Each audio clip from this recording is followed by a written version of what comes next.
ದೀಪಕ್ ಭಾಯ್, ನಾಲ್ಕನೇ ಆಜ್ಞೆ ಸಮಭಾವದಿಂದ ಬಗೆಹರಿಸ್ಕೊಳ್ಬೇಕು ಅಂತ ಏನೋ ಹೇಳಲಾಗಿದೆ. ಅದನ್ನು ಸ್ವಲ್ಪ ವಿವರವಾಗಿ ತಿಳಿಸ್ಕೊಡಿ. ಅಲ್ಲದೆ ಈ ವಿಷಮಭಾವ ಹಾಗೂ ಸಮಭಾವದ ಬಗ್ಗೆ ಮಾತನಾಡೋದಾದರೆ ವ್ಯವಸ್ಥಿತ ಸಂಯೋಗಗಳನ್ನು ಸೇರಿಸುತ್ತೆ. ಸಂಯೋಗವು ನಮ್ಮ ಇಷ್ಟದಂತೆ ಅಥವಾ ಇಷ್ಟದ ವಿರುದ್ಧವಾಗಿ ಬಂದಾಗ ವಿಷಮಭಾವ ಉಂಟಾಗತ್ತೆ.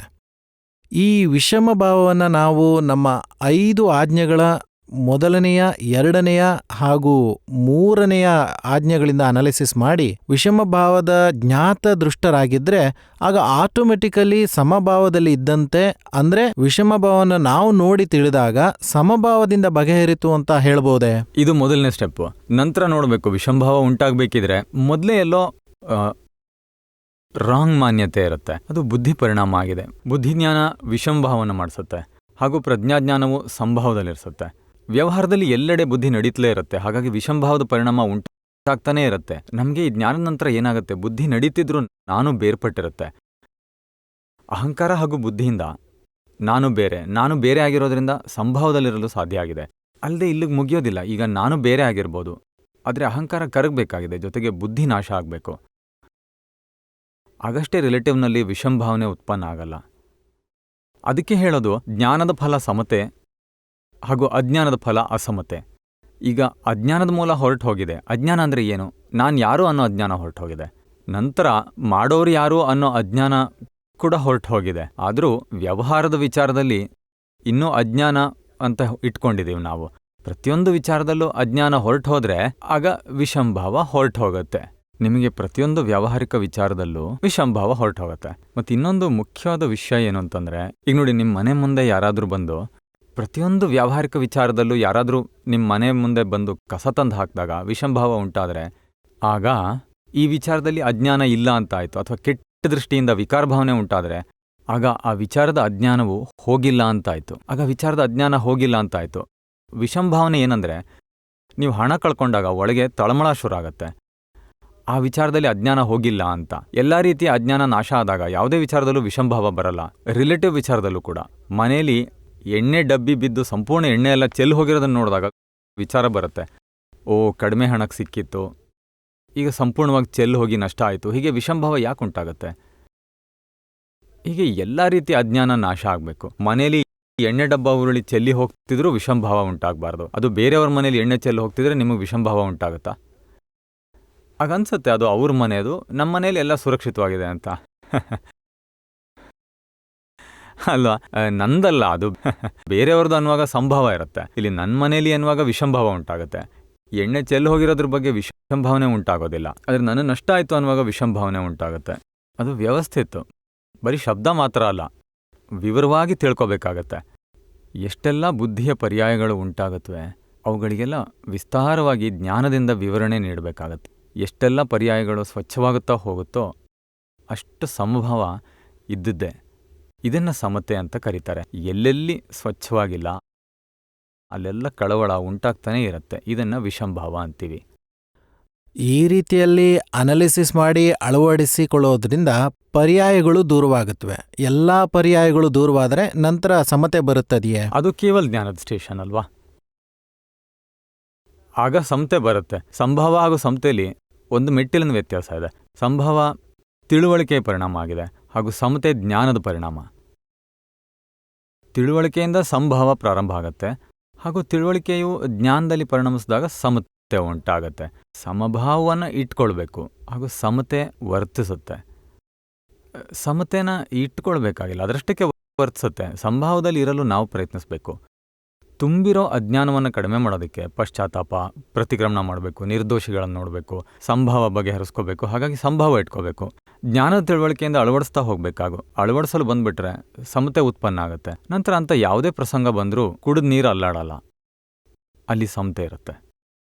ಈ ಖಾಲಿ ಮಾಡೋ ಶಬ್ದ ಏನಿದೆ, ಅಲ್ಲಿ ಖಾಲಿ ಮಾಡುವುದನ್ನು ವ್ಯವಸ್ಥಿತ ಮಾಡುತ್ತೆ. ಅದು ಕೂಡ ನಮ್ಮ ಗಮನದಲ್ಲಿ ಇರಬೇಕಲ್ವೇ? ಏನಾಗಬೇಕೋ ವ್ಯವಸ್ಥಿತ ಪ್ರಮಾಣದಲ್ಲಿ ಆಗ್ತಾ ಇರುತ್ತೆ. ನಿನ್ನ ಆಜ್ಞೆಗಳ ಪ್ರಮಾಣದಂತೆ ಇರಬೇಕು ಅಂತ. ಈ ಎಲ್ಲ ಶಬ್ದಗಳನ್ನು ಪ್ರಾರಂಭದಲ್ಲಿ ಉಪಯೋಗಿಸ್ಬೇಕಾಗಿ ಬರುತ್ತೆ. ನಾನು ಶುದ್ಧಾತ್ಮ ಹಾಗೂ ವಿನೋದ್ ಭಾಯ್ ಬೇರೆ. ಏನು ವಿನೋದ್ ಭಾಯಿಂದ ಆಗಿದೆ ಅದು ವ್ಯವಸ್ಥಿತ ಹಾಗೂ ಸಂಭಾವದಿಂದ ಖಾಲಿ ಮಾಡಬೇಕು. ಇವೆಲ್ಲ ಒಂದಕ್ಕೊಂದು ಕನೆಕ್ಟೆಡ್ ಆಗಿದೆ. ನೀವು ನಾಣ್ಯನ ಎತ್ತಿಕೊಳ್ಳುವಾಗ ಅದನ್ನು ಹೇಗೆ ಬೇಕಾದರೂ ಫ್ರಂಟಿಂದನಾದರೂ ಎತ್ಕೊಳ್ಳಿ, ಬ್ಯಾಕಿಂದನಾದರೂ ಎತ್ಕೊಳ್ಳಿ, ಅಲ್ಲಿ ಫ್ರಂಟ್ ಹಾಗೂ ಬ್ಯಾಕ್ ಸೇರ್ಕೊಂಡು ಎತ್ಕೊಳ್ಳೋದಲ್ವಾ? ಅರ್ಥ ಆಯ್ತಲ್ವಾ? ಒಂದೇ ವಸ್ತು ಎತ್ಕೊಂಡಿರೋದು. ಆದರೆ ನಿಜವಾಗಿ ನಾವು ಒಂದು ಭಾಗದಿಂದ ಹೇಳ್ತೀವಿ ನನಗೆ ವ್ಯವಸ್ಥಿತ ಅಂತ ಅರಿವಿಗೆ ಬಂದ ಕ್ಷಣ ಶಾಂತಿ ಸಿಗುತ್ತೆ. ವ್ಯವಸ್ಥಿತ ಅಂತ ಯಾವಾಗ ಹೇಳ್ತೀವಿ? ವಿನೋದ್ ಭಾಯ್ ಬೇರೆ, ನಾನು ಶುದ್ಧಾತ್ಮ, ವಿನೋದ್ ಭಾಯಿಂದ ಎಲ್ಲ ಸಂಯೋಗದ ಅಧೀನದಿಂದ ಉಂಟಾಗಿದೆ, ಸಂಭಾವದಿಂದ ಖಾಲಿ ಮಾಡಬೇಕು. ಎಲ್ಲ ಜಾಯಿಂಟ್ ನೋಡಿದ್ರೆ ಅದನ್ನು ಎಕ್ಸಾಕ್ಟ್ನೆಸ್ ಅಂತ ಹೇಳ್ತೀವಿ. ಎಕ್ಸಾಕ್ಟ್ನೆಸ್ ಇದ್ದರೆ ಆಮೇಲೆ ಸಂಭಾವ ಇಟ್ಕೋಬೇಕಾಗಿಲ್ಲ, ಎಲ್ಲವೂ ಅದರಲ್ಲೇ ಇರುತ್ತೆ. ಹೀಗೆ ಎಲ್ಲ ರೀತಿಯಿಂದ ನೋಡಲು ತಪ್ಪಿ ಹೋದಾಗ ಕೇವಲ ವ್ಯವಸ್ಥಿತ ಒಂದನ್ನೇ ಇಟ್ಕೊಂಡಿರೋದು ನಿಜ, ಆದರೆ ಒಂದನ್ನೇ ಹಿಡ್ಕೊಂಡಿದ್ರೆ ಹೊಯ್ದಾಟ ಶುರು ಆಗುತ್ತೆ. ಅದ್ರ ಬದಲು ನಂದಲ್ಲ, ವಿನೋದ್ ಭಾಯ್ದು, ನಾನು ಶುದ್ಧಾತ್ಮ ಅಂತ ಹೇಳುವಾಗ ಇನ್ನೂ ಹೆಚ್ಚಿನ ಸಂಭಾವ ಉಂಟಾಗುತ್ತೆ. ಈಗ ಸಂಭಾವದಿಂದ ಖಾಲಿ ಮಾಡಲಾಗಿದೆ, ಜೊತೆಗೆ ಬಿಡಿಸ್ಕೊಳ್ಳಲಾಗಿದೆ, ಲೆಕ್ಕಾಚಾರ ಪೂರ್ಣಗೊಂಡಿದೆ, ಮೋಕ್ಷಕ್ಕೆ ಹೋಗಬೇಕು ಅನ್ನೋ ಒಂದು ಸಂಪೂರ್ಣ ಸಂಭಾವ ಬಂದ್ಬಿಡುತ್ತೆ. ಪಾರ್ಶ್ವನಾಥ್ ಭಗವಾನರ ಯಾವ ಸಮತೆಯ ದೃಷ್ಟಾಂತವಿದೆ ಅಲ್ಲಿ ಅವರಿಗೆ ಸಮತೆ ಇತ್ತು, ಸಮಭಾವವಲ್ಲ. ಬಹಳ ಸಮತೆಯಲ್ಲಿದ್ರು. ಈ ಸಮತೆ ಶಬ್ದ ಏನು ನಾವು ಹೇಳೋದು, ಅದಕ್ಕಿಂತ ಅವ್ರು ಇನ್ನು ಮುಂದೆ ವಿತರಾಗದಲ್ಲಿರ್ತಿದ್ರು. ಯಾಕೆಂದರೆ ಅದು ಅನುಭವದ ಸ್ಥಿತಿ ಅಲ್ವಾ. ಅವರು ವಿತರಾಗಿಗಳು. ಅನುಭವಕ್ಕಿಂತ ಇನ್ನೂ ಮುಂದಿನ ಸ್ಥಿತಿ, ಅನುಭವ ಪೂರ್ಣಗೊಂಡ ನಂತರದ ಸ್ಟೇಜ್ ಅದು. ಅವ್ರ ಅಂದ್ರೆ ಕೇವಲ ಜ್ಞಾನದ ಮೊದಲು ಉದಯದಲ್ಲಿ ಬಂದು ಆಮೇಲೆ ಪೂರ್ತಿ ಆಗತ್ತೆ. ಅಂದರೆ ವಿತರಾಗದಲ್ಲಿರೋಕ್ಕೆ ಸಾಧ್ಯ ಇದೆ. ಸಂಭವ ನಮ್ಮ ಈ ಜ್ಞಾನದಲ್ಲಿ ಹೇಗಂದರೆ ನಮ್ಮದು ಅಕ್ರಮವಾಗಿರೋದ್ರಿಂದ ನಾವು ಕರ್ಮಗಳನ್ನು ಮುಗಿಸೋ ಮೊದಲೇ ನಮ್ಮ ಜ್ಞಾನ ಸಿಕ್ಕಿದೆ. ಈ ಬುದ್ಧಿ, ಅಹಂಕಾರ, ಅಜ್ಞಾನ ಎಲ್ಲ ತುಂಬಿ ತುಳುಕ್ತಿದ್ರು ನಮಗೆ ಸಂಪೂರ್ಣ ಆತ್ಮಜ್ಞಾನ ಸಿಕ್ಕಿದೆ. ಈಗ ಅಂತಿಮವಾಗಿ 5 ಆಜ್ಞೆ ಕೀಲಿಕಾಯನ್ನು ಹಿಡಿದು ಮುನ್ನಡಿಬೇಕು. ಇಲ್ಲಿ ಕೇವಲ ಜ್ಞಾನದ ಜ್ಞಾನವು ನೇರವಾಗಿ ಸಿಕ್ಕಿದೆ. ಕ್ರಮಬದ್ಧ ಮಾರ್ಗದಲ್ಲಿ ಹೇಗಂದರೆ ಕೆಟ್ಟದ್ರಿಂದ ಒಳ್ಳೆಯದ್ರ ಕಡೆ ಹೋಗು, ಅಶುಭದಿಂದ ಶುಭದ ಕಡೆ ಹೋಗು ಅಂತ ಹೀಗೆ ಮಾಡ್ತಾ ಮಾಡ್ತಾ ಶುಭದಲ್ಲಿ ಬಹಳಷ್ಟು ಮುಂದೆ ಸಾಗಿ ನಂತರ ಕರ್ತನಲ್ಲ ಅಂತ ಹೇಳ್ತಾ ಬಿಡ್ತಾ ಬಹಳಷ್ಟು ಸ್ವಚ್ಛ ಮಾಡಿದ್ಮೇಲೆ ಆತ್ಮದ ಕಡೆಗೆ ಬರ್ತೇವೆ. ಹಾಗಾಗಿ ನಮಗೆ ಪುರುಷಾರ್ಥದಲ್ಲಿ ಹೆಚ್ಚಿನ ಒತ್ತಡ ಹಾಕಬೇಕಾಗಿ ಬರುತ್ತೆ. ಸತ್ಸಂಗದಲ್ಲಿ ಎಲ್ಲವನ್ನು ವಿಸ್ತಾರವಾಗಿ ತಿಳ್ಕೋಬೇಕು. ಆಗ ನಮಗೆ ಸಂಭಾವದಲ್ಲಿ ಸಂಪೂರ್ಣವಾಗಿರೋಕ್ಕೆ ಸಾಧ್ಯ. ದೀಪಕ್ ಬಾಯ್, ಈಗ ನೋಡಿದ್ರೆ ಸ್ಟಾರ್ಟಿಂಗ್ ಹೇಗಾಗಿದೆ ಅಂದ್ರೆ ಸ್ವತಃ ತನ್ನಯ ವ್ಯೂ ಪಾಯಿಂಟ್ನಲ್ಲಿ ಸ್ಟಕ್ ಆಗಿರೋದ್ರಿಂದ ಪ್ರಾರಂಭವಾಗಿದೆ. ತಾವು ನೀಡಿದ ಉದಾಹರಣೆಯಲ್ಲಿ ಹಿತ ಅಹಿತದ ಅರಿವಿನ ಬಗ್ಗೆ ಒಂದು ಕೈಯಲ್ಲಿ ತುಪ್ಪದ ಬಟ್ಲು ಹಾಗೂ ಮತ್ತೊಂದು ಕೈಯಲ್ಲಿ ನೀರಿನ ಬಟ್ಲು ಕೊಟ್ಟು ಯಾವುದನ್ನು ಚೆಲ್ತೀಯಾ ಎಂದಾಗ ಹಣದ ಪ್ರಾಮುಖ್ಯತೆ ನೀಡುವನು ತುಪ್ಪವನ್ನು ಹಿಡಿದಿಟ್ಕೊಳ್ತಾನೆ, ಹಾಗೂ ಆರೋಗ್ಯದ ಕಡೆಗೆ ಪ್ರಾಮುಖ್ಯತೆ ನೀಡುವವನು ನೀರನ್ನು ಜೋಪಾನ ಮಾಡ್ತಾನೆ. ಹೀಗೆ ಆಲ್ವೇಸ್ ಈ ಸಂಸಾರದಲ್ಲಿ ಅಥವಾ ರಿಲೇಟಿವ್ನಲ್ಲಿ ಯಾವುದೇ ಒಂದು ವಿಚಾರ ಸರಿಯಾಗಿಲ್ಲ ಎಂದಾಯ್ತಾ ಅಲ್ವೇ? ಪ್ರತಿಯೊಬ್ಬರು ಈಗ ನನಗೆ ಹಣ ಉಳಿಸುವ ಲೋಭದ ಪ್ರಕೃತಿ ಇದ್ರೆ ನಾನು ತುಪ್ಪವನ್ನ ಜೋಪಾನ ಮಾಡ್ತೇನೆ. ಮತ್ತೊಬ್ಬರ ವ್ಯೂ ಪಾಯಿಂಟ್ನಲ್ಲಿ ಆರೋಗ್ಯದ ದೃಷ್ಟಿಯಿಂದ ನೀರನ್ನು ಜೋಪಾನ ಮಾಡೋವರಿಗೆ ನನ್ನದು ತಪ್ಪೆಂದು ಅಂತ ಅನ್ಸುತ್ತೆ. ಹಾಗಾಗಿ ಸ್ವತಃ ತನ್ನೆಯ ವ್ಯೂ ಪಾಯಿಂಟ್ನಿಂದ ಸ್ಟಕ್ ಆಗಿರೋದ್ರಿಂದ ಇವೆಲ್ಲ ಶುರುವಾಗಿದೆ ಅಲ್ವೇ? ವ್ಯೂ ಪಾಯಿಂಟ್ ಅಂದ್ರೆ ಬುದ್ಧಿ, ಹಾಗೂ ಸೆಂಟರ್ಗೆ ಬಂದ್ರೆ ಜ್ಞಾನ. ಬುದ್ಧಿಯಿಂದಾನೆ ಪ್ರತಿಯೊಂದು ಬುದ್ಧಿಯಿಂದಾನೇ ನಡೆಯುತ್ತೆ. ನಾವಿಲ್ಲಿ ಬಹಳ ಸ್ಥೂಲ ದಾಖಲೆಗಳನ್ನು ತಗೊಂಡಿದ್ದೀವಿ. ಈಗ ಸ್ನೇಹಲ್ಗೆ ಯಾರಾದರೂ ಬೈದ್ರೆ ಆಗ ನೀವು ಯಾರ ಪಕ್ಷದಲ್ಲಿರಬೇಕು? ಸ್ನೇಹಲ್ನ ಪಕ್ಷದಲ್ಲಿರ್ತೀರೋ ಅಥವಾ ಆತ್ಮದ ಪಕ್ಷದಲ್ಲಿರ್ತೀರೋ? ಸ್ನೇಹಲ್ ವಿನಾಶಿ ರಿಲೇಟಿವ್ ವಿನಾಶಿ ಪಾರ್ಟ್, ಅವನೊಂದಿಗೆ ನೀವು ಹೋಗಬಾರ್ದು, ಶುದ್ಧಾತ್ಮದಲ್ಲಿ ಬಂದ್ಬಿಡ್ಬೇಕು. ಎದುರಿನವ್ರನ್ನ ನೀವು ದೋಷಿ ಅಂತ ನೋಡಿದ್ರೆ ರಿಲೇಟಿವ್ ಪಾರ್ಟ್ ನೋಡಿದ ಹಾಗೆ ಅಲ್ವಾ? ಅವರನ್ನು ಆತ್ಮರೂಪದಲ್ಲಿ ನೋಡಬೇಕು. ಅಂದರೆ ನಾವು ಯಾವಾಗಲೂ ಆತ್ಮದ ಪಕ್ಷದಲ್ಲಿರಬೇಕು. ತುಪ್ಪ ಹಾಗೂ ನೀರಿನ ಅಪೇಕ್ಷೆಯಲ್ಲಿಯೂ ಈ ಬೆಲೆಯುಳ್ಳ ಹಾಗೂ ಬೆಲೆ ಇಲ್ಲದ ವಿಚಾರವಾಗಿದೆ. ರಿಲೇಟಿವ್ ವಿನಾಶಿ ಬೆಲೆ ಇಲ್ಲದು, ರಿಯಲ್ ಅವಿನಾಶಿ ಬೆಲೆ ಇರೋದು. ಹಾಗಾಗಿ ಬೆಲೆಯುಳ್ಳದನ್ನು ಹಿಡಿದಿಟ್ಕೋಬೇಕು. ಜ್ಞಾನಿ ಸಹ ಬೆಲೆಯುಳ್ಳ ಪಕ್ಷದಲ್ಲಿರ್ತಾರೆ, ವಿವೇಕ ಉಳ್ಳವರಾಗಿರ್ತಾರೆ. ನಾವು ಕೂಡ ವಿವೇಕದೊಂದಿಗೆ ಮುಂದೆ ಅಂತಿಮದವರೆಗೆ ಹೋಗಬೇಕು. ಅವಿನಾಶಿ ಹಾಗೂ ವಿನಾಶಿಯ ವಿವೇಕವು ಪ್ರಜ್ಞಾದಿಂದ ತಿಳ್ಕೋಬೇಕು. ಅವಿನಾಶಿಯ ಪಕ್ಷದಲ್ಲಿರೋದು ಪ್ರಜ್ಞಾ ದೃಷ್ಟಿಯಿಂದ ಇದೆ, ವಿನಾಶಿಯ ಪಕ್ಷದಲ್ಲಿರೋದು ಬುದ್ಧಿ ದೃಷ್ಟಿಯಾಗಿದೆ. ಹಾಗಾಗಿ ನಾವು ಪ್ರಜ್ಞೆಯೊಂದಿಗಿನ ವಿವೇಕದಲ್ಲಿರಬೇಕು. ಲೋಕದ ಜನರ ವಿವೇಕವು ಟೊಳ್ಳಿಗೆ ಬೆಲೆ ಕೊಡ್ತಾರೆ, ನಾವು ಅವಿನಾಶಿಗೆ ಬೆಲೆಯನ್ನು ಕೊಡಬೇಕು, ಹಾಗೂ ವಿನಾಶಿನ ಟೊಳ್ಳು ಅಂತ ಹೇಳಬೇಕು. ಹೀಗೆ ನಾವು ವಿವೇಕದಲ್ಲಿರಬೇಕು. ನಾವು ರಿಯಲ್ನಲ್ಲಿ ಮೋಸ ಹೋಗಿ ರಿಲೇಟಿವನ್ನು ಸುಧಾರಿಸೋಕ್ಕಾಗೋದಿಲ್ಲ ಅಲ್ವಾ? ರಿಯಲನ್ನು ಜೋಪಾನ ಮಾಡಿಕೊಂಡು ರಿಲೇಟಿವನ್ನು ಸುಧಾರಿಸಬೇಕು. ಸುಧಾರಿಸೋ ಮಾತೇ ಇಲ್ಲ, ಬಗೆಹರಿಸ್ಕೋಬೇಕು, ಖಾಲಿ ಮಾಡಬೇಕು. ಒಳ್ಳೆಯದು ಕೆಟ್ಟದ್ದು ಎಲ್ಲವನ್ನು ಬಗೆಹರಿಸ್ಕೋಬೇಕು. ಆಮೇಲೆ ದೀಪಕ್ ಬಾಯ್, ರಿಲೇಟಿವ್ ಅನ್ನ ಟೋಟಲಿ ಸಂಪೂರ್ಣವಾಗಿ ಖಾಲಿ ಮಾಡೋದೇ ಆಗಿದೆ. ನಮ್ಮ ಯಾವ ಒಂದು ವ್ಯೂ ಪಾಯಿಂಟ್ ಇದೆ ಅದನ್ನ ಜೋಪಾನ ಮಾಡಿಕೊಳ್ಳೋಕೆ ಹೋದಾಗ ಇವೆಲ್ಲ ಆಗುತ್ತೆ ಅಲ್ವೇ? ನಾನು ಹೇಳ್ತಾ ಇರೋದು ಸರಿ ಇದೆ ಅಲ್ವಾ ದೀಪಕ್ ಬಾಯ್? ಅಲ್ಲಿಂದನೇ ಉಂಟಾಗುತ್ತೆ. ಬುದ್ಧಿಯ ವ್ಯವಹಾರ ಏನು, ಅದಕ್ಕೇನು ಕಾಣಿಸುತ್ತೆ ಅದೇ ಸತ್ಯ. ನಂತರ ಅಹಂಕಾರ ಬುದ್ಧಿಯ ಸತ್ಯವನ್ನು ಸಮರ್ಥಿಸಲು ಗಲಭೆ ಎಬ್ಸುತ್ತೆ, ಮನೆಯವ್ರ ಮೇಲೆ ಗಲಾಟೆ ಶುರು ಮಾಡುತ್ತೆ, ಮನೆಯಲ್ಲಿ ಗಲೀಜು ಮಾಡ್ತಾರೆ, ನಿಮ್ಗೆ ಗೊತ್ತಾಗಲ್ವಾ ಹಾಗೆ ಹೀಗೆ ಅಂತ. ಅದು ನಿನ್ನ ವ್ಯೂ ಪಾಯಿಂಟು, ನಿನ್ನ ಮಾನ್ಯತೆ, ಅದನ್ನು ಅಭಿಪ್ರಾಯ ಅಂತ ಕರೀರಿ. ಅರೆ ಆ ಗಲೀಜೇನು ಶರೀರದಿಂದ ಯಾವಾಗಲೂ ಗಲೀಜು ಹೊರಗೆ ಬರುತ್ತೆ, ಅದು ಕಾಣಿಸೋದಿಲ್ಲ, ಹಾಗಾಗಿ ದುಃಖ ಆಗಲ್ಲ. ಮನೇಲಿ ಕಾಣಿಸುತ್ತೆ, ಯಾವ ಶರೀರವೆಂಬ ಮನೆಯಲ್ಲಿ ನೀವು ವಾಸ ಇದ್ದೀರೋ ಅದ್ರ ಬಾಗಿಲಂತ ಇರೋದು ಗಲೀಜನ್ನು ನೋಡಬೇಕು. ಅದು ಈ ಬುದ್ಧಿಯ ದೃಷ್ಟಿ ಒಂದೇ ವ್ಯೂ ಪಾಯಿಂಟ್ ಮೇಲೆ ಇರುತ್ತೆ. ಹಾಗೇ ಮಾಡಬೇಕು, ಮಕ್ಕಳು ಹಾಗೇ ಮಾಡಬೇಕು, ಮನೆಯಲ್ಲಿ ಹಾಗೇ ಇರಬೇಕು, ಇವೆಲ್ಲ ಬುದ್ಧಿಯ ದೃಷ್ಟಿ. ಅದರ ನಂತರ ಅಹಂಕಾರ ಹಿಡಿದುಕೊಳ್ಳೋದ್ರಿಂದಾನೇ ಜಗಳ ಶುರು ಆಗೋದು. ಅದು ಅಲ್ಲದೆ ಈ ವ್ಯೂ ಪಾಯಿಂಟ್ ಈಗಿನದ್ದಲ್ಲ, ಹಿಂದಿನ ಜನ್ಮದಲ್ಲಿ ಕಟ್ಕೊಂಡಿರೋದು. ಈಗಿನ ವ್ಯೂ ಪಾಯಿಂಟ್ ನಿಮಗೆ ಹೊಸದಾಗಿ ಬೇರೆ ಆಗಿದೆ. ಎಲ್ಲರೂ ನಿರ್ದೋಷಿಗಳು, ಅಕರ್ತ, ಶುದ್ಧಾತ್ಮ, ಸಂಭಾವ ಇಟ್ಕೋಬೇಕು, ಖಾಲಿ ಮಾಡಬೇಕು. ಈಗಿನ ಜ್ಞಾನ, ಈಗಿನ ನಮ್ಮ ವ್ಯೂ ಪಾಯಿಂಟ್, ಇದನ್ನು ರಿಯಲ್ ವ್ಯೂ ಪಾಯಿಂಟ್ ಅಂತೀವಿ. ರಿಲೇಟಿವ್ ವ್ಯೂ ಪಾಯಿಂಟ್ ಹಾಗೂ ರಿಯಲ್ ವ್ಯೂ ಪಾಯಿಂಟ್. ಈಗ ನಾವು ರಿಯಲ್ ವ್ಯೂ ಪಾಯಿಂಟನ್ನು ಉಪಯೋಗಿಸ್ಕೋಬೇಕು ಹಾಗೂ ರಿಲೇಟಿವ್ ವ್ಯೂ ಪಾಯಿಂಟನ್ನು ಬಿಟ್ಬಿಡಬೇಕು. ರಿಲೇಟಿವ್ ವ್ಯೂ ಪಾಯಿಂಟ್ ಮೇಲೆ ಅಡ್ಡಗೆರೆ ಎಳೆದ್ಬಿಡಬೇಕು ಹಾಗೂ ಈ ದಾದಾರ್ ಅವರ ರಿಯಲ್ ವ್ಯೂ ಪಾಯಿಂಟ್ನೊಂದಿಗೆ ನಡಿಬೇಕು. ಈ ರಿಲೇಟಿವ್ ವ್ಯೂ ಪಾಯಿಂಟ್ ಅದರಿಂದನೇ ಹೆಚ್ಚಿನ ದುಃಖ ಅಲ್ವಾ? ಹಾಗೂ ಈ ವ್ಯೂ ಪಾಯಿಂಟ್ ಅನ್ನೋದು ಗಟ್ಟಿಯಾಗಿ ಹೆಪ್ಪುಗಟ್ಕೊಂಡ್ಬಿಟ್ಟಿದೆ, ಲಕ್ಷಾಂತರ ಲೇಯರ್ಸ್ನಿಂದ ಆವರಿಸ್ಕೊಂಡ್ಬಿಟ್ಟಿದೆ. ರಿಯಲ್ ವ್ಯೂ ಪಾಯಿಂಟ್ ಹೊಂದಿರೋ ರಿಯಲ್ ಅನಂತ ಶಕ್ತಿ ಹೊಂದಿದೆ. ಇನ್ನು ಒಂದೇ ಒಂದು ಜನ್ಮ ನಂತರ ಮೋಕ್ಷ ಸಿಕ್ಕೋದ್ರಿಂದ ಪವರನ್ನು ಹೊಂದಿದೆ. ಆ ಪವರನ್ನು ಉಪಯೋಗಿಸ್ಕೋಬೇಕು. ಅದಕ್ಕಾಗಿ ನಾವು ಪರಾಕ್ರಮದ ಪುರುಷಾರ್ಥ ಮಾಡಬೇಕು. ನಮ್ಮ ಕಡೆಯಿಂದ ಮಾಡಬೇಕಾಗಿರೋದು ಇಷ್ಟೇ, ಸ್ನೇಹಲ್ನ ವ್ಯೂ ಪಾಯಿಂಟ್ ಹಾಗೇ ಇರಬೇಕು ಅಂತ. ಅಲ್ಲಿ ನಾವು ಅದು ಫೈಲ್, ಸ್ನೇಹಲ್ ಕೂಡ ಫೈಲ್ ಅಂತ ತಿಳಿದು ಬಗೆಹರಿಸ್ಕೊಂಡು ನಮಗೆ ಏನಾದರೂ ಹೇಳಬೇಕಿದ್ರೆ ಹೇಳಿ ಬಿಟ್ಬಿಡ್ಬೇಕು. ನನ್ನ ದೃಷ್ಟಿಯಲ್ಲಿ ಹೀಗೆ ಮಾಡಿದ್ರೆ ಒಳ್ಳೆಯದು ಅನಿಸುತ್ತೆ. ನಂತರ ಉಳಿದವ್ರಿಗೆ ಅದು ಸರಿ ಇಲ್ಲ ಅಂತ ಅನ್ಸಿದ್ರೆ ನಾವು ಅವ್ರನ್ನ ಅಕ್ಸೆಪ್ಟ್ ಮಾಡಿಕೊಂಡು ವ್ಯವಸ್ಥಿತ ಅಂತ ಬಿಟ್ಬಿಡ್ಬೇಕು. ಆಮೇಲೆ ಎಲ್ಲವನ್ನು ಬಿಡೋದನ್ನು ಕಲಿಬೇಕು. ಈ ಅಹಂಕಾರದ ವ್ಯವಹಾರ ಹೇಗಂದರೆ ಹಿಡಿದಿಟ್ಕೊಳ್ಳೋದು, ಸತ್ಯದ ಆಗ್ರಹ ಮಾಡಬೇಕು. ಮತ್ತು ಇವೆಲ್ಲ ರಿಲೇಟಿವ್ ಸತ್ಯವಾಗಿದೆ.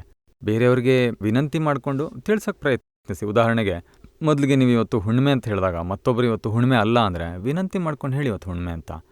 ನಂತರ ಅವರು ನಿನಗೆ ಗೊತ್ತಿಲ್ಲ, ತಪ್ಪು ಹೇಳ್ತಿದ್ಯಾ ಅಂದಾಗ ಅವರು ನಿಮಗೆ ಯಾವ್ದು ಸರಿ ಅನ್ಸುತ್ತೆ ಅದು ನಿಮ್ಮ ದೃಷ್ಟಿಯಿಂದ ಸರಿ. ಅಲ್ಲಿ ಬಿಡದೆ ಹೋದರೆ ನಮ್ಮ ಮೋಕ್ಷಕ್ಕೆ ತೊಂದರೆ. ಜ್ಞಾನಿಗಳನ್ನು ನೋಡಿ, ಮೋಕ್ಷಕ್ಕೆ ತೊಂದರೆ ಆಗದ ರೀತಿಯಲ್ಲಿ ಜನರ ಕಲ್ಯಾಣ ಮಾಡ್ತಾರೆ. ಅಂತಿಮವಾಗಿ ಈ ರೀತಿಯಲ್ಲಿ ಪುರುಷಾರ್ಥದಲ್ಲಿ ಬರಲೇಬೇಕು. 6ನೇ ಆಪ್ತವಾಣಿಯ ಕೆಲವು ಪ್ರಶ್ನೆಗಳು ಬಂದಿವೆ. ಇವರು ಪ್ರಶ್ನೆಕರ್ತ ಕೇಳ್ತಾ ಇದ್ದಾರೆ, ಅಶುದ್ಧ ಚಿತ್ತಕ್ಕೆ ಆತ್ಮದ ಪರ್ಯಾಯದೊಂದಿಗೆ ಏನು ಸಂಬಂಧ ಇದೆ? ಬುದ್ಧಿ ಹಾಗೂ ಚಿತ್ತ ಇವು ಪ್ರತಿಷ್ಠಿತ ಆತ್ಮ. ಅದು ನಾನು ವಿಭಾವದ ಆತ್ಮ ಅಂತ ಹೇಳಲಾಗತ್ತೆ. ಬುದ್ಧಿ ಹಾಗೂ ಚಿತ್ತ ಪ್ರತಿಷ್ಠಿತ ಆತ್ಮ ಅಂತ ಹೇಳಲಾಗತ್ತೆ, ಏಕೆಂದರೆ ಬುದ್ಧಿ ಆಶ್ರಯಯುಕ್ತವಾಗಿದೆ ಹಾಗೂ ಆತ್ಮಜ್ಞಾನ ದರ್ಶನವಾಗಿದೆ, ಆತ್ಮಗುಣದಿಂದ ಸಂಪೂರ್ಣವಾಗಿದೆ ಹಾಗೂ ಅವಸ್ಥೆಗಳಲ್ಲಿ ಸೀಮಿತವಾಗಿದೆ. ಚಿತ್ತವು ಬುದ್ಧಿಯ ಪರ್ಯಾಯವಾಗಿದೆ. ಹಾಗಾಗಿ ಪರ್ಯಾಯವು ಅಶುದ್ಧಿ ಹೊಂದಿರುತ್ತೆ. ಚಿತ್ತದ ಜ್ಞಾನ ದರ್ಶನದ ಪರ್ಯಾಯ ಅಶುದ್ಧವಾಗಿದೆ, ಅದು ಬುದ್ಧಿಯ ಅವಸ್ಥೆಯಾಗಿದೆ, ಅದೇ ಪರ್ಯಾಯವಾಗಿದೆ. ಬುದ್ಧಿಯ ಲಿಮಿಟ್ ಪೂರ್ಣಗೊಂಡಾಗ ಬುದ್ಧಿ ಅನುಸರಿಸುತ್ತೆ. ಬುದ್ಧಿ ಯಾವ ಡಿಸಿಷನ್ ನೀಡುತ್ತೆ ಅದು ವ್ಯವಸ್ಥಿತ ಪ್ರಮಾಣವಾಗಿಯೇ ನೀಡುತ್ತೆ. ಎಷ್ಟು ಬುದ್ಧಿಯ ಪ್ರಕಾಶವಿರುತ್ತೆ ಅಷ್ಟು ಚಿತ್ತದ ಪರ್ಯಾಯವಿರುತ್ತೆ. ಇದನ್ನು ತಿಳಿಸ್ಕೊಡಿ ಅಂತ ಕೇಳ್ತಿದ್ದಾರೆ. ನೋಡಿ, ಇದರಲ್ಲಿ ಏನಂದರೆ ಮೂಲದಲ್ಲಿ ಜ್ಞಾನದರ್ಶನ ತನ್ನಯ ಆತ್ಮದ್ದೇ ಆಗಿದೆ. ಆದರೆ ಯಾವಾಗ ವಿಭಾವಗೊಳ್ಳುತ್ತೆ ಆಗ ಮೊದಲಿಗೆ ನಾನು ಅನ್ನೋದು ಉತ್ಪನ್ನ ಆಗುತ್ತೆ. ನಂತರ ಮುಂದುವರೆದು ನಾನು ಚಂದು ಅಂತ ನಂಬ್ಕೊಳ್ಳೋದು. ಆಗ ಈ ದರ್ಶನ ಕೆಟ್ಟು ಹೋಗುತ್ತೆ. ಆಮೇಲೆ ಆ ದರ್ಶನದಿಂದ ಹೊರಗೆ ಬರೋ ಲೈಟ್ ಅದು ಬುದ್ಧಿ. ಬುದ್ಧಿ ಕೂಡ ಲೈಟ್ ಅಲ್ವಾ? ಬುದ್ಧಿಯಿಂದ ಏನು ನೋಡುತ್ತೆ ಅದು ಚಿತ್ತದ ಪರ್ಯಾಯ ಆಗಿದೆ. ಉದಾಹರಣೆಗೆ, ಈಗ ಈ ಲೈಟ್ ಮೇಲೆ ಹಳದಿ ಬಟ್ಟೆ ಹೊದಿಸಿದ್ರೆ ಹಳದಿ ಬಣ್ಣದ ಲೈಟ್ ಬರುತ್ತೆ. ಆ ಹಳದಿ ಲೈಟ್ನಿಂದಾಗಿ ಗೋಡೆ ಹಳದಿ ಬಣ್ಣವಾಗಿ ಕಾಣಿಸುತ್ತೆ, ಫೋಟೋ ಹಳದಿ ಕಾಣಿಸುತ್ತೆ, ಹೂದಾನಿ ಹಳದಿ ಕಾಣಿಸುತ್ತೆ. ಇವೆಲ್ಲ ಯಾಕೆ ಈ ಥರ ಕಾಣಿಸುತ್ತೆ? ಅವೆಲ್ಲವನ್ನ ಲೈಟ್ ನೋಡ್ತು ಅಂತ ಹೇಳ್ಬೋದಲ್ವಾ? ಆದರೆ ಹಳದಿ ಬಣ್ಣದಿಂದ ನೋಡಲಾಗಿದೆ. ಹಾಗೆ ಬುದ್ಧಿಯ ಮಾಧ್ಯಮದಿಂದ ಅಹಂಕಾರ ನೋಡುತ್ತೆ. ಯಾಕೆ ನೋಡುತ್ತೆ? ಅಹಂಕಾರ ನೋಡಬೇಕು ಅನ್ನೋ ಆಸಕ್ತಿ ಉಂಟಾಗಿದೆ. ಅದೇನದು, ಇದೇನು? ಆಗ ಬುದ್ಧಿಯ ಬಣ್ಣದ ಪ್ರಕಾಶದ ಮೂಲಕ ನೋಡುತ್ತೆ. ಅಲ್ಲಿ ನೋಡೋ ಭಾಗವನ್ನು ಚಿತ್ತ ಅಂತ ಕರಿತೀವಿ. ಹಾಗಾಗಿ ಅಲ್ಲಿ ಚಿತ್ತವು ಯಾವುದರ ಪರ್ಯಾಯ? ಆ ಪರ್ಯಾಯಗಳು ಮೂಲದ ಪ್ರಕಾಶದಲ್ಲ, ಬುದ್ಧಿಯ ಪ್ರಕಾಶದ ಪರ್ಯಾಯಗಳಾಗಿವೆ. ಚಿತ್ತ ಅಂದರೆ ಜ್ಞಾನ ದರ್ಶನ ಅಂತ ಕರಿಬೋದು. ಆದರೆ ಈಗ ವಿನಾಶಿ ವಸ್ತುಗಳನ್ನು ನೋಡುವ ಜ್ಞಾನ ದರ್ಶನವಾಗಿದೆ. ಹಾಗಾಗಿ ಅದನ್ನು ಅಶುದ್ಧ ಚಿತ್ತ ಅನ್ಬೋದು. ಯಾವಾಗ ದೇಹದಲ್ಲಿ ಆತ್ಮದ ಬುದ್ಧಿ ಉಂಟಾಗುತ್ತೆ ಆಗ ವಿಷಯದಲ್ಲಿ ಸುಖ ಇದೆ ಅನಿಸುತ್ತೆ. ಮೊದಲಿಗೆ ನಾನು ಚಂದು ಅನ್ನೋ ನಂಬಿಕೆ ಉಂಟಾದ ನಂತರ ದೇಹಧಾರಿಯಾಗಿ ಹೇಳೋದು ನನಗದು ಬೇಕು, ನನಗಿದು ಬೇಕು, ಹೀಗೆ ಯಾವಾಗ ಬೇಕು ಅನ್ನೋದು ಉಂಟಾಗುತ್ತೆ. ಆಗಿಂದ ಚಿತ್ತ ಅವುಗಳಲ್ಲೇ ಇರೋಕ್ಕೆ ಶುರು ಮಾಡುತ್ತೆ. ಅವುಗಳೊಂದಿಗೆ ಚಿತ್ತ ಹೊರಗಿದ್ಬಿಡುತ್ತೆ. ಇದನ್ನು ಶುದ್ಧ ಚಿತ್ತ ಅಂತೀವಿ. ಅಷ್ಟು ಅಹಂಕಾರ ಸ್ವಚ್ಛವಾಗುತ್ತೆ, ಅಷ್ಟು ಚಿತ್ತ ಶುದ್ಧಿ ಆಗುತ್ತೆ. ನಂತರ ಚಿತ್ತದ ವೃತ್ತಿಗಳು ಹೊರಗುಳಿದಿರುತ್ತೆ. ಅವೆಲ್ಲ ಸ್ವಚ್ಛವಾದಾಗ ಸ್ವತಃ ಮೂಲ ಆತ್ಮಸ್ವರೂಪ ಅಂತ ಹೇಳಬಹುದು.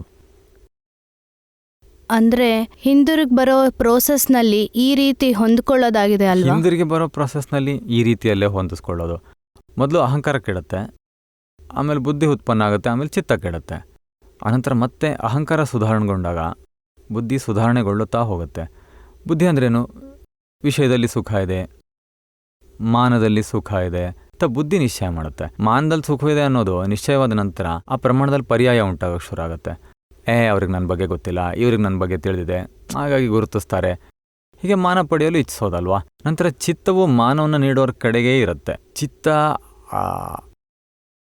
ಈ ಚಿತ್ತ ಇದೆಯಲ್ಲ, ಅಪಮಾನ ಮಾಡೋರ ಮೇಲೆ ದ್ವೇಷ ಇಟ್ಕೊಳ್ಳುತ್ತೆ, ಹಾಗೂ ಅಲ್ಲಿ ಬೇರ್ಪಟ್ಟು ದೂರ ಸರಿಯುತ್ತೆ, ಅಭಾವವನ್ನು ಇಟ್ಕೊಳ್ಳುತ್ತೆ. ಮಾನ ನೀಡೋರ ಮೇಲೆ ರಾಗ ಇಟ್ಕೊಳ್ಳುತ್ತೆ. ಚಿತ್ತವು ಅಹಂಕಾರಕ್ಕೆ ಒಂದು ಸಾಧನದಂತೆ, ಅಲ್ಲಿ ಮುಖ್ಯ ಅಹಂಕಾರವಾಗಿದೆ. ಹೇಗೆ ಕೋಲಿಂದ ಹೊಡಿಬೇಕಿದ್ರೆ ಅಥವಾ ಕೋಲಿಂದ ಹೊಂಡದೊಳಗೆ ಏನೋ ಇದೆ ಅಂತ ಕಂಡುಕೊಳ್ಳೋ ರೀತಿಯಲ್ಲಿ ಅಹಂಕಾರ ಚಿತ್ತದ ಮೂಲಕ ಚೆಕ್ ಮಾಡುತ್ತೆ, ಭೋಗಿಸುತ್ತೆ.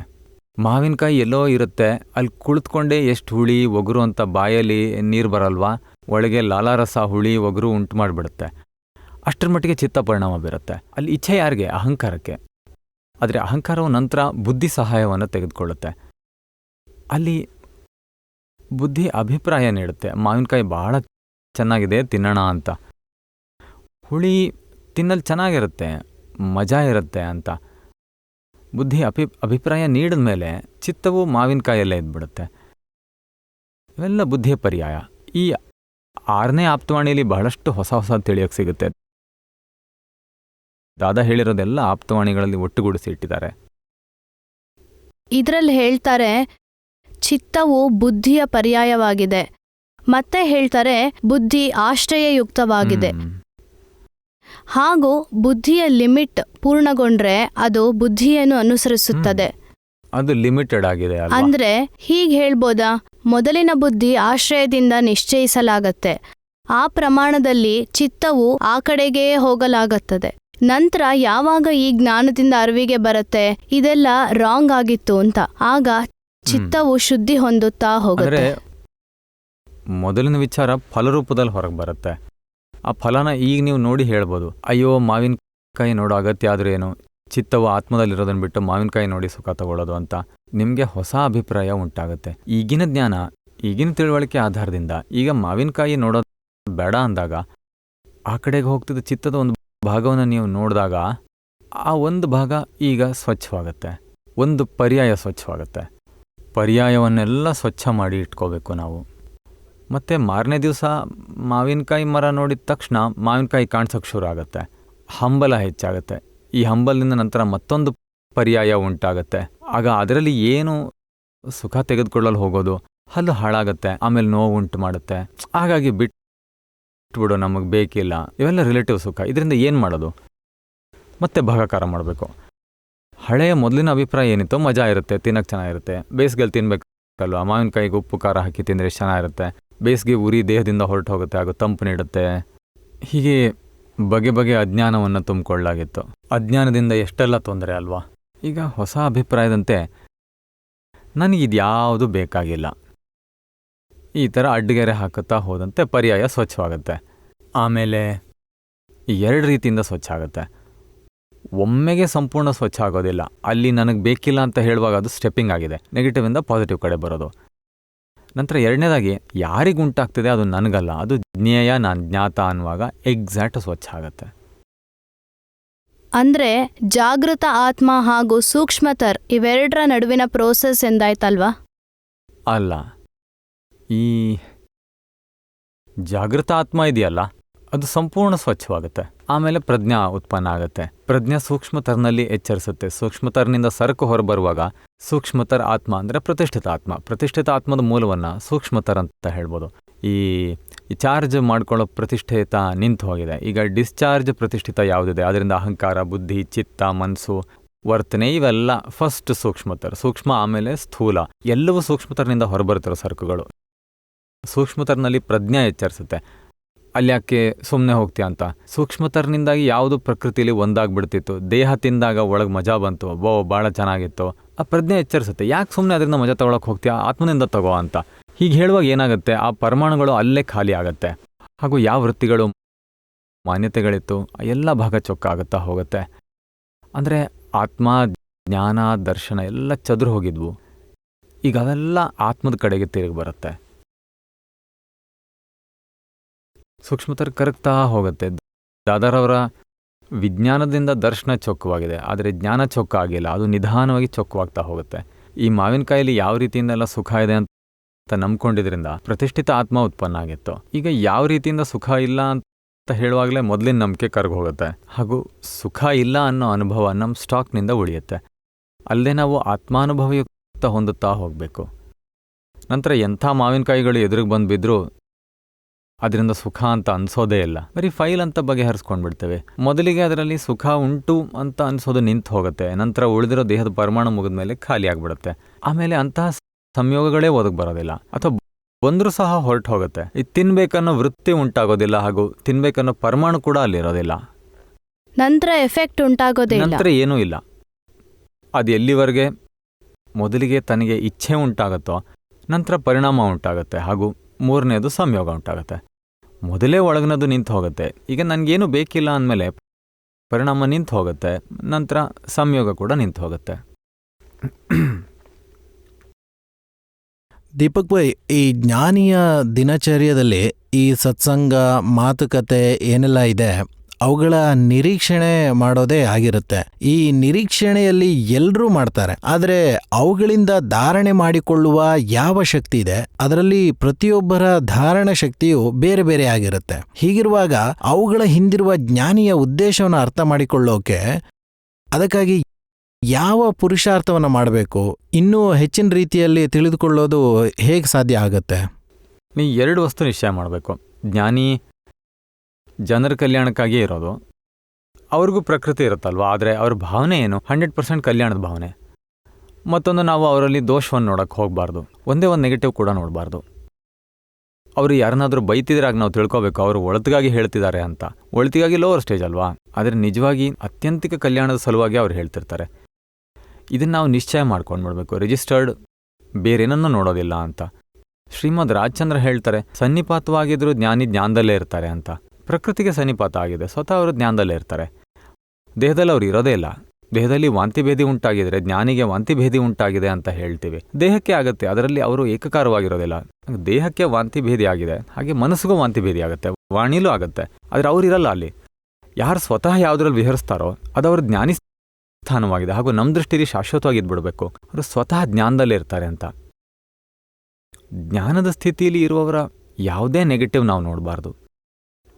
ಹಾಗೂ ನಾವು ಎಲ್ಲಿವರೆಗೆ ಅರ್ಥಕೋಬೇಕಂದ್ರೆ ಅವರೇ ಜನರಲ್ಲಿ ಸ್ವತಃ ಕರ್ತಸ್ಥಾನದಿಂದ ಬಿಡಿಸ್ತಾ ಇರುವಾಗ ನಾವು ಹೇಗೆ ಅವ್ರನ್ನ ಮಾಡ್ತಾರೆ ಅಂತ ಹೇಳೋದು. ಅಯ್ಯೋ, ಜನರನ್ನು ಕರ್ತದಿಂದ ಬಿಡಿಸೋರು ಕರ್ತದಲ್ಲಿ ಬೀಳ್ತಾರ? ಅವರು ಕರ್ತಸ್ಥಾನದಲ್ಲಿ ಹೇಗಿರಕ್ಕೆ ಸಾಧ್ಯ? ಹಾಗಾಗಿ ನಮಗೆ ಸದಾಕಾಲ ಇರಬೇಕು ಜನರನ್ನು ಕರ್ತದಿಂದ ಬಿಡಿಸೋರು, ಜನರನ್ನು ವಿತರಾಗಿಗಳನ್ನಾಗಿ ಮಾಡೋರು ಸ್ವತಃ ಕರ್ತದಲ್ಲಿರೋಕ್ಕೆ ಸಾಧ್ಯ ಇಲ್ಲ. ಅವರು ಅಂಥ ಎತ್ತರದ ಸ್ಥಾನದಲ್ಲಿದ್ದಾರೆ ಅನ್ನೋದು ನಮ್ಮ ದೃಷ್ಟಿಲಿರಬೇಕು. ನಾವು ಬೇರೆಯವ್ರ ಬಗ್ಗೆ ಅವನು ಸುಳ್ಳು ಮನುಷ್ಯ, ಅವನೊಂದಿಗೆ ವ್ಯವಹಾರ ನನಗಿಷ್ಟ ಇಲ್ಲ, ಆ ಥರ ಎಲ್ಲ ಹೇಳ್ತೀವಿ. ಯಾವ ಆಧಾರದ ಮೇಲೆ? ಅವನು ಸುಳ್ಳು ಮನುಷ್ಯ ಅಂತ ಶಾಶ್ವತವಾಗಿ ಸರ್ಟಿಫಿಕೇಟ್ ಕೊಟ್ಬಿಡ್ತೀವಿ. ಆ ಮನುಷ್ಯ ಈಗ ಸುಧಾರಿಸ್ಕೊಂಡಿರ್ಬೋದು. ಹೀಗೆ ಸಂಸಾರದ ವಿಚಾರದಲ್ಲಿ ಜನರ ಬಗ್ಗೆ ಹೇಗೆ ಸರ್ಟಿಫೈಡ್ ಮಾಡ್ತೀವೋ, ಅವನು ಸುಳ್ಳುಗಾರ, ಮೋಸಗಾರ, ಅವನು ಇಲ್ಲಿಂದ ಹೋಗಲಿ, ಏನಾದರೂ ತಿನ್ನಲು ಕೊಟ್ಟು ಕಳಿಸ್ಬಿಡ್ಬೇಕು, ಇಲ್ಲಾಂದರೆ ಹೋಗಲ್ಲ ಅವನು, ಹೀಗೆ ಜನರ ಬಗ್ಗೆ ಅಭಿಪ್ರಾಯ ಇಟ್ಕೊಂಡಿದ್ದೀವಿ. ಹಾಗೆ ಜ್ಞಾನಿ ಬಗ್ಗೆ ಜ್ಞಾನದಲ್ಲೇ ಇದ್ದಾರೆ ಅನ್ನೋದನ್ನು ಇಟ್ಕೋಬೇಕು. ದಾದಾ ಎಲ್ಲಿವರೆಗೆ ಹೇಳಿದ್ದಾರೆ ಅಂದರೆ, ನಮ್ಮ ಮಹಾತ್ಮರು ಸಹ ಕಾರಣ ಜ್ಞಾನಿಗಳಾಗಿದ್ದಾರೆ ಅಂತ. ನಿಜ ಅಲ್ವಾ? ಜ್ಞಾನಿಯಂತೂ ಜ್ಞಾನದಲ್ಲೇ ಇರ್ತಾರೆ, ಆದರೆ ನಮಗೆ ನಮ್ಮ ದೃಷ್ಟಿಯಲ್ಲಿ ಅವರು ನಮ್ಮ ರಿಲೇಟಿವ್ ವಿಘ್ನಗಳನ್ನು ದೂರ ಮಾಡಬೇಕು. ಅದಕ್ಕಾಗಿ ಅವರಿಗೆ ಪ್ರಾರ್ಥನೆ ಮಾಡಲು, ವಿಧಿ ಮಾಡಲು ಹೇಳಿದ್ರೆ ಅವೆಲ್ಲವನ್ನ ಏನಂತ ತಿಳಿಬೇಕು? ಅವೆಲ್ಲ ಕಡಿಮೆ ತಿಳುವಳಿಕೆಯಿಂದ ಜ್ಞಾನಿ ಬಳಿ ಕೇಳ್ಕೋಬೇಕು. ನನಗೆ ತಲೆದೋರಿರೋ ಸಂಕಷ್ಟದಲ್ಲಿ ಸಂಭಾವದಿಂದ ಬಗೆಹರಿಸ್ಕೊಳ್ಳೋಂಥ ತಿಳುವಳಿಕೆ ಕೊಡಿ ಅಂತ. ಇದನ್ನು ಜ್ಞಾನಿಯಿಂದ ಪ್ರಾಪ್ತಿ ಮಾಡ್ಕೋಬೇಕು. ಅದು ಬಿಟ್ಟು ಅದನ್ನು ತೆಗೆದುಹಾಕಿ ಅಲ್ಲಿ ಗುಡಿಸ್ಬಿಟ್ಟು ನನ್ನ ಕಸನೆಲ್ಲ ಇಲ್ಲಿಂದ ಹೋಗುವಂತೆ ಮಾಡಿ ಹೀಗೆಲ್ಲ ಕೇಳೋದ? ನನಗೆ ಶಕ್ತಿ ನೀಡಿ, ನನ್ನ ಪೊರಕೆ ಎಲ್ಲಿದೆ ತೋರಿಸಿ, ನಾನು ಸ್ವಚ್ಛ ಮಾಡ್ತೀನಿ ಅಂತ ಈ ರೀತಿಯಲ್ಲಿ ಕೇಳ್ಕೋಬೇಕು. ನಾವು ಜ್ಞಾನಿ ಬಳಿ ನನಗೆ ಮೋಕ್ಷಕ್ಕೆ ಹೋಗೋಕ್ಕೆ ಆಶೀರ್ವಾದ ಮಾಡಿ, ಮೋಕ್ಷ ಬಿಟ್ಟು ನಂಗೆ ಬೇರೇನೂ ಬೇಡ, ನಾನು ಬಿಡಿಸ್ಕೋಬೇಕು, ನನ್ನನ್ನು ಬಿಡಿಸಿ. ಜ್ಞಾನಿ ಮೋಕ್ಷದಾತ. ಮಹಾವೀರ ಭಗವಾನರ 2 ಶಿಷ್ಯರನ್ನ ಗೋಶಾಲ ಅನ್ನೋನು ಸುಟ್ಟು ಹಾಕ್ಬಿಟ್ಟಿದ್ದ. ಆಗ ಉಳಿದ ಶಿಷ್ಯರೆಲ್ಲ ಭಗವಾನರ ಬಳಿ ಓಡ್ ಬಂದು ಕೇಳ್ಕೊಂಡ್ರು, ಭಗವಾನ್ ನಮ್ಮನ್ನು ರಕ್ಷಿಸಿ, ನಿಮ್ಮ ಶಿಷ್ಯರನ್ನು ಸುಟ್ಟು ಹಾಕ್ತಿದ್ದಾನೆ ಅಂತ. ಆಗ ಭಗವಾನ್ ಏನು ಹೇಳಬೇಕು? ಹಾಗೆ ಮಾಡಿದಾನ, ಅವನನ್ನು ಹೊರಗೆ ಹಾಕಬೇಕು ಅಂತ ಹೇಳಲು ಹೋಗಲಿಲ್ಲ. ಅವ್ರು ಹೇಳಿದ್ರು, ನಾನು ಮೋಕ್ಷದಾತ, ಜೀವನದ ದಾತ ಅಲ್ಲ. ಹಾಗಾಗಿ ಜ್ಞಾನಿ ಕೇವಲ ಮೋಕ್ಷದಾತ ಅಂತ ಹೇಳೋದು. ಹೇಗಾದರೂ ಮಾಡಿ ಬಿಡಿಸ್ಕೊಳ್ಳಿ. ಈ ಬಂಧನದಿಂದ ಬಿಡಿಸ್ಕೊಳ್ಳೋ ದೃಷ್ಟಿ ಪ್ರಾಪ್ತಿ ಆದರೆ ನಿಮಗೆ ಕಲ್ಯಾಣ ಆಗುತ್ತೆ. ಉಳಿದೆಲ್ಲ ಒಂದು ರೀತಿ ಭಕ್ತಿ ಅಲ್ವಾ? ನನ್ನ ವಿಧಿ ಮಾಡಿ, ನಿಮ್ಮ ಕಾಲಿಗೆ ಬೀಳಬೇಕು, ನನ್ನ ತಲೆ ಮೇಲೆ ಕೈ ಇಟ್ಟು ಆಶೀರ್ವಾದ ಮಾಡಿ, ಇವೆಲ್ಲ ವ್ಯವಹಾರ ಅಲ್ವಾ? ಇದು ಒಂದು ರೀತಿ ಭಕ್ತಿ. ಭಕ್ತಿ ತಪ್ಪಲ್ಲ, ಭಕ್ತಿ ಸ್ಟೆಪ್ಪಿಂಗ್ ಆಗಿದೆ. ಜ್ಞಾನವನ್ನು ಒಮ್ಮೆಗೆ ಕಂಡುಕೊಳ್ಳಲಾಗೋದಿಲ್ಲ. ಹಾಗಾಗಿ ನಾವೆಲ್ಲ ಒಟ್ಟಾಗಿ ಸೇರಿ ಭಕ್ತಿ ಮಾರ್ಗದಲ್ಲಿ ಮುನ್ನಡೆದು ಸನ್ಮಾರ್ಗ ಪಡಿಬೇಕು. ನಮಗೆ ಜ್ಞಾನಿಯಿಂದ ತಿಳುವಳಿಕೆಯು ಪ್ರಾಪ್ತಿಯಾಗಲಿ ಎನ್ನುವ ಒಂದೇ ದೃಷ್ಟಿ ಹೇತುವಿನೊಂದಿಗೆ ನಾವು ಅವರ ಬಳಿ ಹೋಗಬೇಕು. ಅಲ್ಲಿ ಕೂಡ ನನಗೆ ಪ್ರಾಪ್ತಿ ಆಗಿಲ್ಲ, ಬೇರೆಯವ್ರಿಗೆಲ್ಲ ದೊರೆತಿದೆ ಅಂತ ಬುದ್ಧಿ ಹುಡುಕ್ತಾ ಹೋದರೆ ಆಗ ಬುದ್ಧಿಗೆ ಹೇಳಬೇಕು, ನೀನು ಸುಮ್ಮನೆ ಕೂತ್ಕೊಳ್ಳಪ್ಪ ಅಂತ. ನಮ್ಮ ಕಾಲ ಪಕ್ವವಾದಾಗ ಪ್ರಾಪ್ತಿ ಆಗುತ್ತೆ. ಅಲ್ಲಿವರೆಗೆ ಈ ಕಷಾಯಗಳಿಂದ, ವಿಷಯದಿಂದ ಬಿಡಿಸ್ಕೋಬೇಕು ಅನ್ನೋ ಭಾವನೆ ಇಟ್ಕೋಬೇಕು. ಮೋಕ್ಷ ಬಿಟ್ಟು ಬೇರೇನೂ ಬಯಸೋದಿಲ್ಲ. ಮೋಕ್ಷ ಬಿಟ್ಟು ಬೇರೇನೂ ಬೇಕಿಲ್ಲ ಅನ್ನೋ ಭಾವನೆ ಯಾರಿಗಿರುತ್ತೋ ಅಂಥವ್ರಿಗೆ ಮೋಕ್ಷವನ್ನು ಪ್ರಾಪ್ತಿ ಮಾಡೋ ಮೋಕ್ಷದಾತನ ಭೇಟಿ ಆಗತ್ತೆ. ಪ್ರಾಕೃತವಾಗಿ ಭೇಟಿಯಾಗೋದೇ ಆಗಿದೆ, ಪ್ರಕೃತಿ ನಿಯಮ ಇದು. ಹಾಗಾಗಿ ನನಗೆ ಸಿಗಲಿಲ್ಲ ಅನ್ನೋದಕ್ಕಿಂತ ಭಾವನೆ ಆ ರೀತಿಲಿ ಇಟ್ಕೊಂಡ್ರೆ ಪ್ರಕೃತಿ ಲಿಂಕ್ ಸೇರಿಸುತ್ತೆ. ನಾವು ಭಾವನೆಯನ್ನು ಇಟ್ಕೋಬೇಕು.